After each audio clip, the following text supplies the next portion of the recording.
Well, hello and welcome to another day on Cornwall Pocket Farm, where I try and figure out how to live sustainably on 300 square metres in the city.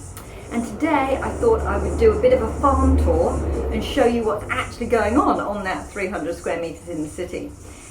There's some very loud cicadas out there, which is making a noise. The chickens are going for it.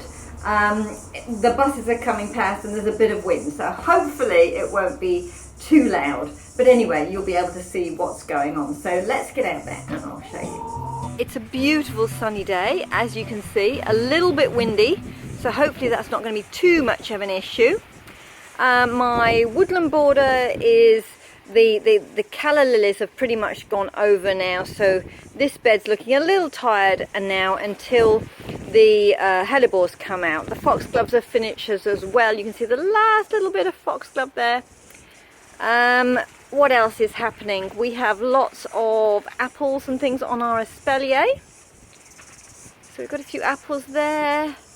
I haven't pruned them. I know on the internet it says you should sort of thin them to make the apples bigger. Oh, there's a bus. Always, the timing is perfect. Anyway, I haven't pruned them because actually I quite like smaller apples, so I'm leaving them as they are. Oh, it is rather windy, but anyway, there's some more apples there. The pears yet again this year have done nothing, so still waiting on that, but there you go. Walking down. Hello, girlies. Hello, chickies. What are you doing? You're just checking out what's happening, hey? Hello, gorgeous. Hello. What you doing? Hiding behind the fence post. So this is a fan-trained maya, and this is doing quite well. We have had so much blossom, and as you can see here, there are masses of little lemons coming. So I might need to thin those for the health of the plant, but that is rocketing away now, which is really amazing, because that has only been in the ground maybe 2 years, if that. So it's doing very, very well. The dahlias that I planted for the wedding have been amazing. They're struggling a little bit now in the heat, but they're still pumping them out. I'm still cutting them for the kitchen, and they're just, yeah, looking beautiful. So that's nice. Oh, and the one behind, which I thought had died, I'll just whip you around. The one that I thought had died actually hasn't. Now I wonder if there's one that's not actually completely destroyed, but you can see in there, look, it's got its white sort of thing with like little red petals around it, which is really lovely. But on the picture I thought it was going to be much bigger. I sort of imagined it was going to be a dinner plate type thing like the cafe au lait, but no, they're tiny, so I might have to dig that one up and bring it further forward, because obviously it's only going to be a little flower.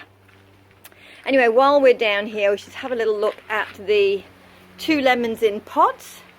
They've tidied up a lot now. They were looking a bit sick after they'd done their major sort of production for the winter. But again, we've had blossom on there, and you can see we have little lemons coming there. And looking around here, same thing. Lots of little lemons, just tiny little lemons coming. So they hopefully will grow nice and strong, and then we'll be able to harvest those in the winter. The herb bed at this time of year gets quite sort of overgrown and sort of dishevelled, but it's all gone to sort of flower, and we're using a lot of those herbs now. I'm really pleased what I did with the oregano. So this is the oregano here, and this time of year, as you can see, it sort of goes to flower, and the leaves get a little bit sort of patchy, and it's not in the best of health. And that oregano is what I need when I process all my tomatoes. So this year I did a massive harvest when it was all sort of green and beautiful, and then I dried it in the pantry, and that's what I've been using on the tomato processing, which has been great. So I shall do that again next year. Let's have a little look down here, because this is looking a bit sad. These are the herbs, the sort of more invasive herbs down here. The sorrel, the lemon sorrel, that doesn't really like the summer very much, so it'll bounce back for the winter. The mint is okay, but I don't irrigate this, so it's really quite dry. The girls, of course, as you can see, have been loving that comfrey. They lean through and trim off the comfrey, and that's actually been going to flower, so the bugs have really enjoyed that. And the same with the lemon balm over there. The chickens have leant through and trimmed all that off. And then somewhere amongst in there we have a bunch of parsley as well. The blueberries have been harvesting wonderfully, so every morning now on my muesli I'm having blueberries, I'm having plums, the last of the plums, I'm having passion fruit. I mean, it really is the breakfast of kings. So those will finish soon, but they do keep going, so quite pleased with that. The grapes that I planted along the back of the chicken coop, they are sort of romping away. It is their first year in there, but I will need to train it because obviously it's taken over the rows a little bit. But there we go. And we've got some apples, although one of them's looking like it's been attacked by something. We've got some big cooking apples on that cooking apple tree, double grafted Monte Surprise and Peas Good Nonsuch. So that's got a few apples on it. And the big news, oh my God, look at this snail vine. I grew that from a seed, and it's just planted around the other side of the chicken coop. And it has romped all over the chicken coop and up into the avocados. And the smell is just delightful. Oh, it's incredible. It smells like sweet peas. That's what it smells like to me. And it's just beautiful, the flowers. Now, apparently, I've heard that it can be a bit invasive, and it has romped away. But what I intend to do is actually chop it down really hard back down to the stalk, because accidentally I did that last year by basically catching it with the end of my pitchfork, and it just came away really strongly. So I shall do the same. I shall just chop it off at the ground, and then it'll just be dormant over winter. That's the almond there. Lovely blossom, but we haven't actually had any almonds on it yet. I don't even know whether it will produce almonds, because stone fruit don't do brilliantly up in Auckland, but we will see. It's very pretty and it provides shade to the chickens. This is our new outdoor furniture that we bought for the visit, the wedding, and having all our guests over at Christmas. And yeah, it arrived after they all went.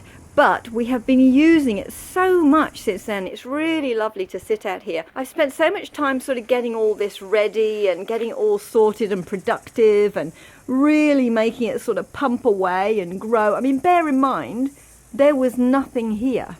4 years ago, this was just soil. There was not a single thing here. There was no urbanite wall. There were no structures of any sort. There were no trees. There was nothing. So really, so much has been done, and obviously the chicken coop wasn't there, and so we've done all this, but we really haven't given any thought to entertaining space. So it was really a push with the wedding that we needed to get this sorted, and now it's really lovely. We have an outdoor seating area, and up on what was the old carport concrete pad, we now have an eating area, which is lovely, and we're trying really hard to call it the terrace rather than the old carport. Anyway, we will see. Let's go up into the kitchen garden and check that out. Okay, the kitchen garden is looking pretty green and tall. I love the way that in the summer it all gets really tall, way taller than me. In the winter, obviously it's all short, but in the summer it's huge. So we have tomatoes, masses of tomatoes, and they are producing and they are turning colour, and they're just fabulous. I've got pumpkins. We've got a whole bunch of butternut pumpkins here. As you can see, they're really going off. We've got a whole bunch of them just hanging about, ripening now. And these beans that are on this structure here, these are gigantis beans. So we grow these for the very large, deliciously creamy white beans inside the pods. And I do them in my pumpkin bed because I don't need to harvest them until they've all dried off. So they're coming along really nicely and growing quite fat and yum.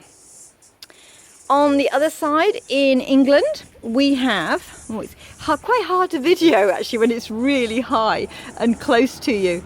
So here I have 2 rows of beans. The first one, these are all French beans. So these are romping away, doing really well. And then the row behind it, this row here, is runner beans. So those are market wonder, oh, it's a bit of wind. Those are market wonder beans. And you can see a few at the top there. And when they are ready, I basically process those ones for the freezer. But these ones, which are the blue lake beans, these are the ones that we eat fresh from the garden. We also have some chard down there, but chard, this rainbow chard, for me never really does that well in the summer. It doesn't really like the heat.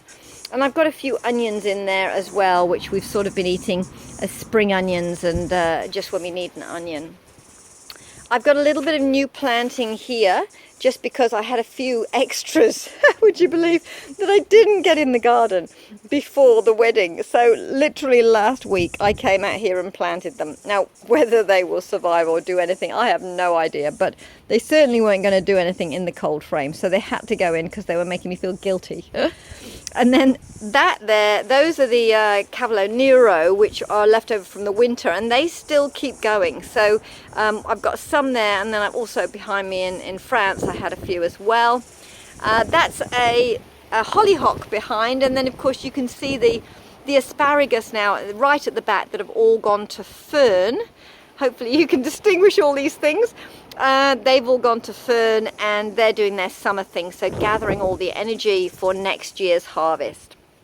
And I have sunflowers, beautiful, beautiful sunflowers, really tall, gorgeous sunflowers, and these have been flowering and attracting all the bees and the bugs, and then the green finches have been on there as well, eating all the seeds, and I have been actually taking the heads and giving them to the chickens as well. So you can see here, see this one here, I will probably take that off and give it to the chickens, and they can have the last ones that the wildlife hasn't eaten. So very beautiful. And then we come through to, this is the Rambacante, which is coming up and over Crystal Palace. Ooh, all the way up there. Beautiful blue sky. Isn't that gorgeous? Even though it is a bit windy, it's a beautiful day. It actually cools it down because it's quite warm. So the Rambacante has been pumping out the fruit, which we use. It's a climbing courgette essentially, so we use it as we use a courgette. And then we have over here, I've got some different sort of squash that I'm trying this year. This is a baby bear. So you can see there, I've got one there, a pumpkin there. It's not hugely prolific, not the same as we get with the butternut. But, you know, things are always worth a try. So, and I've got them over here as well. I've got some growing there. They're baby bear as well. Oh, and behind there, those beans you can see in the background, those are more gigantis beans, which we grow for the pods. So it doesn't really matter that they're all up there at about 9 foot off the ground, because I'll harvest them later when I take the poles down. And then down here I have some new sowings. So in there I've got some new lettuce and rocket sown under those mesh covers, and I have to cover them up because otherwise the birds get in there and kick them all up and eat the fresh green leaves. And at the moment they're very tender, and I'm watering them every day. Let's have a look around this side. So as you can see, I've got some powdery mildew. There's a bit of powdery mildew. My squash always get powdery mildew at this time of year, but I'm not that bothered really because I've got pumpkins. I've got lots of pumpkins all down there. So they're just really ripening off and changing colour. I've got another one up in there. So I might get a few more higher up. I'm not really sure yet. I'll see how it goes. On this side, I planted some Paris pickles. And that one's going really well. So it's obviously found a seam of water, the irrigation or something, because that's going quite well, but still not produced any fruit. And the ones along here, they're not, I don't know, are they supposed to be bigger than that? I would imagine they are, I don't know. I've got some rocket down there that we're eating at the moment, and then working through here to Italy. Italy is my main tomato bed this year. And yes, the tomato leaves are going a bit yellow, and that's what I expect, but they are just pumping out tomatoes. We have heaps and heaps and heaps of tomatoes, which is all I ask for my tomato bed, to be honest. So that's doing really well. I've got some basil down there as well, and at the back here I have some peppers as well, so you can see some chili peppers in the back there. So basil, chili peppers, and some tomatoes. I have some leeks running through the middle. So they're quite small, but as they get more light they will get a bit bigger, and of course they're something that I grow through the winter. So they're just there sort of holding their space, if you like. I've got some carrots along there as well, so a few carrots going along there, and the odd bit of lettuce in here. Again, I've got some chard in there. That's airbet chard, which I had such success with in the winter, but obviously it does not like the summer by the looks of things. These tomatoes are big and ugly, but they are big yellow tomatoes, which are delicious, and they take ages to ripen. So I've got, how many varieties in here? I'm just trying to think. The ones over here, those are Ailsa Craig. So this one here, the ones that are doing these really big, huge cropping Ailsa Craig tomatoes. Then these ones, which are the plum ones, these are Amish paste tomatoes. Then here, these ones are, I think this one's a Gardener's Delight, and down at the back it's Sunny Grape. We've not been a big fan of the taste of the Sunny Grape, to be honest. So this is my yellow row. I've got small cherry yellows, and then I've got these ones, which I call Canadian yellow, because again, a friend gave them to me and that made sense at the time. I have a lot of tomatoes with the name of people who gave them to me. So anyway, I've got some onions down here and some leeks, and then I've got some carrots, a whole bunch of carrots that I'm sort of thinning as we eat them. And then amongst there, those tomatoes there, those are my early tomatoes, which didn't do very well. They just didn't really grow. Actually, to be honest, they never do, but I always put them in because I never quite know what the season's going to hold.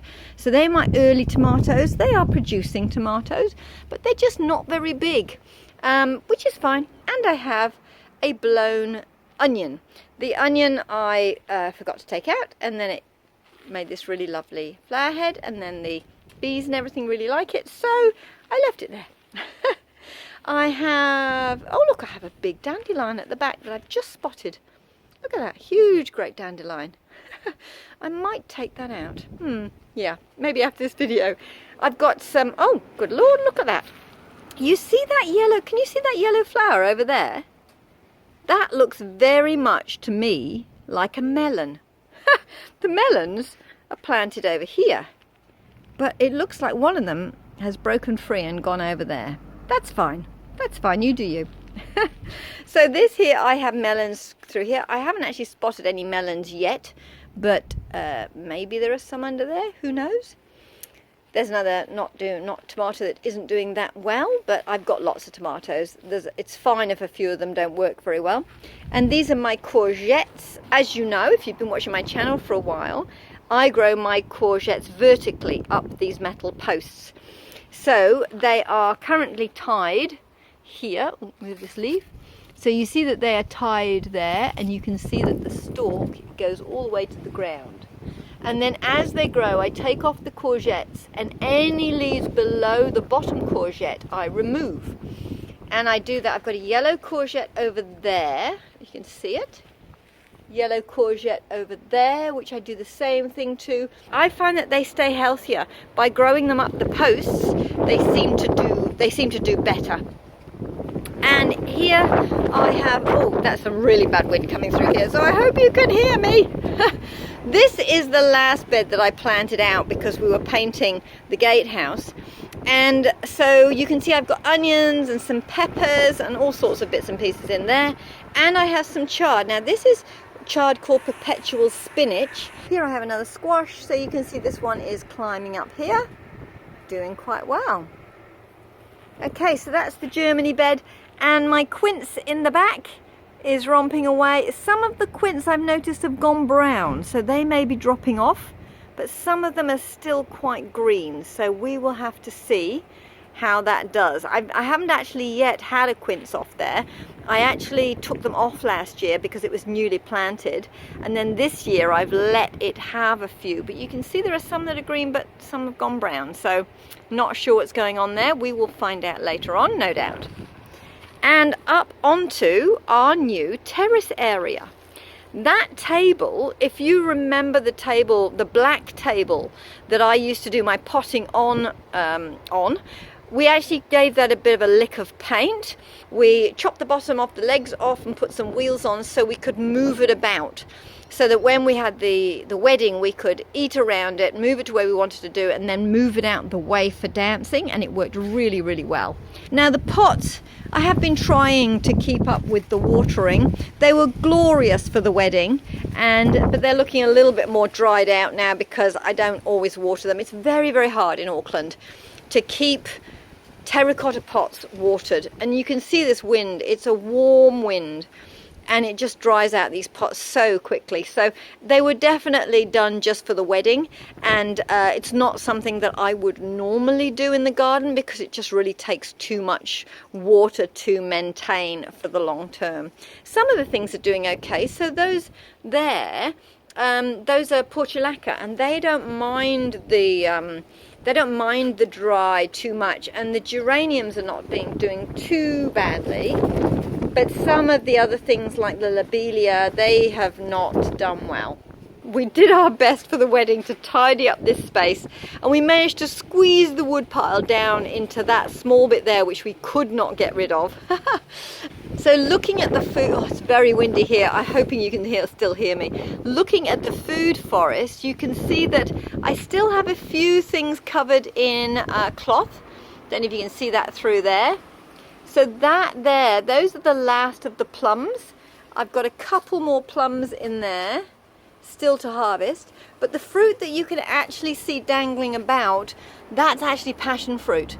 So the passion fruit climbed into the plum and has had a lovely time romping through the plum, and that is fruiting, but the plums have finished. So soon I will need to give that a really good prune.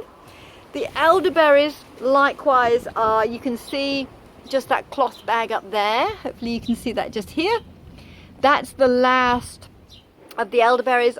Elderberries harvest not all in one go. They harvest slowly over time. So you'll see there's another bag over there. Those are really the last bunches that I'm just waiting to ripen, and all the rest of them are now in the freezer, ready to be made into preserves and wine.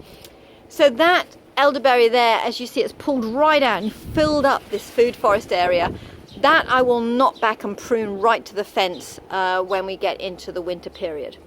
The bananas are romping as they usually do. I'm surprised they actually haven't had another bunch of fruit. We've had 3 bunches off this now, and as I say, it's only, oh, not a bus. We've had 3 bunches off this banana plant now, and it's probably been in maybe, I don't know, 2.5, 3 years, something like that. So it's done really well. And as you can see, let me just a little closer in, you can see that I took out the last bunch and the last stalk, and I have new pups coming through at the back. But I have these 2 mature stems here, which I thought would fruit soon. They might do, we'll see. I have 2 potato buckets still going. I water them very infrequently, and I've covered them with mesh to try and keep the psyllid bug off them. I have no idea if there's going to be any potatoes in there, but we will have to see. But they were just leftovers because I planted really late, and they're still going, and I haven't harvested them yet. So anyway, they're still growing, so maybe there'll be something in there, who knows. This is the pizza oven that we got for the wedding, and I'm so impressed with it. It's an uni. I don't know if you can see. Got a big truck out there for some reason. It's an uni pizza oven, and it is absolutely brilliant. I can highly, highly recommend this thing. This is actually run with wood, which is brilliant. It's a renewable resource, and we have lots of wood. In fact, we have more wood than we know what to do with, because our fire inside is so efficient, and we keep getting given wood that we're actually net positive in wood. And what we did here is we made a quick lid for my, that's the old grow pod. When we lived in an apartment, when we were doing the renovation here, I really wanted to kick off with my growing food project. So I bought this little grow pod and started growing food in it. And since then, it's been used for all sorts of things, from sort of kumara planters, strawberry planters, and more recently I've been using it as a sort of a potting bench, with putting the compost inside and using it to fill up my punnets and things, which has worked really well. And so we made this lid for it because I thought it would work really well as a pizza oven table, but also it gives it another use in the garden. I could use it as a potting bench with the lid or without the lid. So yeah, and again, gave it a lick of paint and voila. So, and of course the big news is our little shed, the posh shed, the gatehouse. Really pleased with it. It's a lovely little room, not very big, and but it did the job. My daughter, my younger daughter, stayed in there over the holiday and in the wedding, and it's a great place for a bit of storage, and hopefully I should be doing workshops and the like in there in the future. We've still got to get the electrician in to hook up the electrics, because we have festoon lights now coming along here, which was really lovely for the party, and fairy lights. But for the event, I actually just sort of rigged up a bit of a thing with an extension cable from the house. We also now have put in a proper gate over here as well, and I have plans to grow something over the top of that. I'm thinking maybe a bougainvillea, scarlet O'Hara, or something along those lines. So let me know what you think would be a good thing to grow over there. Looking down along the path along the front of the house, you'll see we have another piece of outdoor furniture here. This piece we did actually have for when they were here, which was wonderful. So this is a little two-seater couch which will go in the main courtyard area in the winter, because we wanted this set so that it could be stacked and it could go in the gatehouse through the winter, and then the little two-seater will just go along that wall, because I do love to sit outside in the winter morning sun and have a cup of coffee. So that'll be going around the corner. And then down here we have the ginger that's doing really well in a pot. We have the cold frames now, which we'd really just plonked a load of stuff down here when the wedding was on. So the cold frames are empty at the moment and will be pressed into action again for sowing the winter veg, which I really need to get on to next week. We have the very sad looking last of the early pot tomatoes. Still producing though, look. Tomato, another tomato. Sad looking plants, but they're still producing. I've got my sedums here, which are now starting to flower, which are looking really lovely. And there's enough soil in those little pots, and it's quite dry, and they seem to like that. Again, some leftover potted tomatoes. The citrus grove is going nuts, so I need to get out here and give this a little bit of a chop, I think. So we have lots of fruit coming on the tangerine. We have some oranges coming. The lime tree is quite new and it's growing really well, but I haven't spotted any fruit on there. There were flowers, and as you can see there's more flowers here coming, but as yet no fruit set that I can see, so we'll have to see about that. The little nectarine in a pot is still alive, and even the sad looking strawberries that I've been stashing everywhere. But yeah, the nectarines on it fell off, which is fair enough because it's only a little tree. Looking down in the west gardens now, it's a bit chaotic as usual. Sunny, the ground cover is doing really well. I've got, that was a little plant that, what is it? It's an abution. And a friend gave me the abution, so I'm going to grow that and hopefully sort of train it in along that trellis that we've got. And then there's some aquilegia at the bottom. The camellia I think is starting to bud up, so that's looking rather nice. The pond is a little dry at the moment, but covered in stuff. The the pond plants are flowering, which is pretty, and the plants have really just taken over the pond, so it's nice. I might have to pull out some of the weed out of there because it's looking a little congested, but yeah, I don't do anything to it. I just leave it to do wildlife-y things, really. My succulent garden is looking quite nice. There's lots going on there, and I got a few cuttings from a visit we went on the other day with my garden club, and we went to somewhere that had a whole bunch of succulents, and we got little cuttings, so I've got a few new things poked in there to see how they go. Hopefully they will do well. The raspberries are over now, they finished, so I've got the canes coming up for next year, but they're pretty much finished.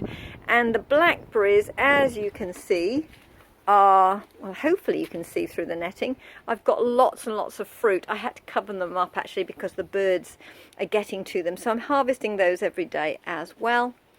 And yeah, that's pretty much it, I think. So all looking rather midsummery.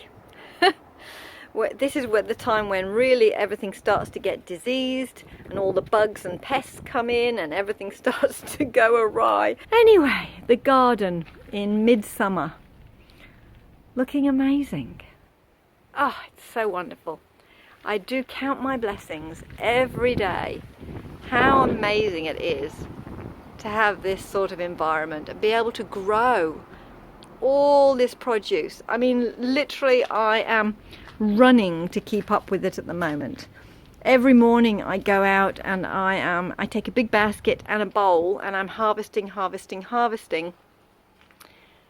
bringing it into the kitchen and preserving it. Wonderful.